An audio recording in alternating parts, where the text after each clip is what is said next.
फिर तीसरे दिन गलील के काना में किसी का ब्याह था और यीशु की माता भी वहां थी। यहाँ सब कितने खुश हैं। मेरे बेटे यीशु को भी यहाँ होना चाहिए था। और यीशु और उसके चेले भी उस ब्याह में न्योते गए थे।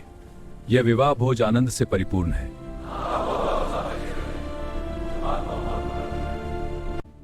जब दाखरस घट गया तो यीशु की माता ने उससे कहा कि उनके पास दाखरस नहीं रहा।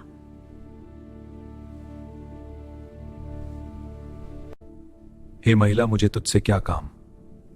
अभी मेरा समय नहीं आया।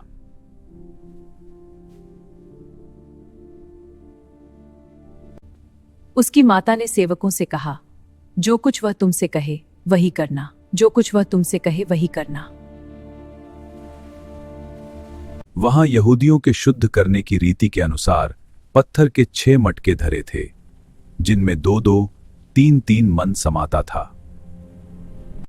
मटकों में पानी भर दो। हाँ गुरुजी।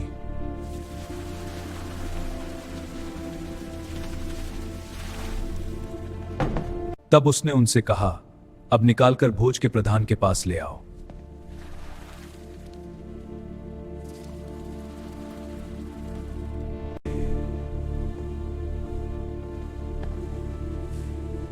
सबसे अच्छा है, दूल्हे को बुलाओ। सुनो, ये दाखरस तुमने कहां से लाया? हर एक मनुष्य पहले अच्छा दाखरस देता है और जब लोग पीकर छक जाते हैं तब मध्यम देता है, परंतु तूने अच्छा दाखरस अब तक रख छोड़ा है। ये जल से भरे हुए पात्रों को भर दो। हे प्रभु, हमने तो इन्हें भर दिया है, अब इसे लेकर विवाह के सरदार के पास ले जाओ। माता, भाइयों, चलो, हम कफरनहूम को जा रहे हैं। हाँ पुत्र, चलो। भाई, कफरनहूम कितनी दूर है? वह शहर निकट है, हम पहुंच चुके हैं। यहाँ कुछ दिन रहेंगे? हाँ, हम यहाँ रहेंगे।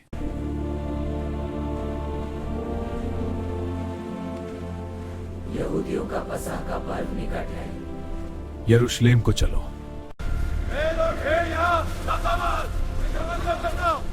और उसने मंदिर में बैल और भेड़ और कबूतर के बेचने वालों और सर्राफों को बैठे हुए पाया। ले जाओ इन चीजों को यहाँ से।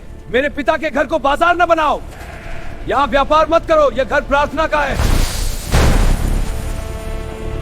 और कबूतर बेचने वालों से कहा, इन्हें यहाँ से ले जाओ। मेरे पिता के भवन को व्यापार का घर मत बनाओ। मेरे पिता के भवन को व्यापार का घर मत बनाओ। तब उसके चेलों को स्मरण आया कि लिखा है, तेरे घर की धुन मुझे खा जाएगी। यह भविष्यवाणी पूरी हो गई है। हाँ, उसकी जलन हमें दिखाई देती है। इस पर यहूदियों ने उससे कहा, तू जो यह करता है तो हमें कौन सा चिन्ह दिखाता है? यीशु ने उत्तर दिया, इस मंदिर को ढा दो और मैं उसे 3 दिन में खड़ा कर दूंगा। तुम्हें यह अधिकार किसने दिया? यीशु ने उनको उत्तर दिया, और मैं उसे 3 दिन में खड़ा कर दूंगा। यह कैसे संभव है? यह मंदिर तो 40 वर्षों में बना है। यहूदियों ने कहा, इस मंदिर के बनाने में 46 वर्ष लगे हैं, और क्या तू उसे 3 दिन में खड़ा कर देगा?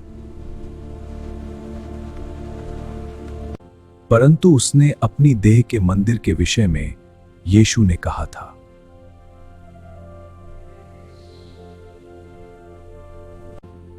सो जब वह मुर्दों में से जी उठा तो उसके चेलों को स्मरण आया कि उसने यह कहा था, और उन्होंने पवित्र शास्त्र और उस वचन की जो यीशु ने कहा ना। जब वह यरूशलेम में फसह के समय पर्व में था तो बहुतों ने उन चिन्हों को जो वह दिखाता था देखकर उसके नाम पर विश्वास किया। हाँ, हमने देखा और विश्वास किया। यह चिन्ह सच्चा है। परंतु यीशु ने अपने आप को उनके भरोसे पर नहीं छोड़ा, क्योंकि वह सबको जानता था। और उसे प्रयोजन न था कि मनुष्य के विषय में कोई गवाही दे, क्योंकि वह आप ही जानता था कि मनुष्य के मन में क्या है। परमेश्वर के वचन पढ़े जाने में और सुनने जाने में परमेश्वर की महिमा। 2:1-25। जब दाखमधु समाप्त हो गया, यीशु की माता ने उससे कहा, उनके पास दाखमधु नहीं रहा।